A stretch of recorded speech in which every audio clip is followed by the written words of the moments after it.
नमस्कार, सादर प्रणाम। हम रामलाल फिर अपने सबके बीच एक नया एपिसोड ल के आयल छी। लाचारी कहे छे, ए दुनिया तुझे कुछ नहीं देने वाली, मोहम्मद के दर पे चला जा सवाली। ये दुनिया तुझे कुछ नहीं देने वाली। ये दुनिया वास्तव में ककरो कुछो नहीं दे वाला छे।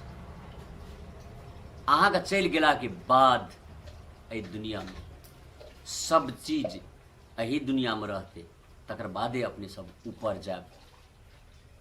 जिंदगी में बहुत सारे लोग के उतार चढ़ाव, खुशी गम होइत रहे छे जिंदगी में।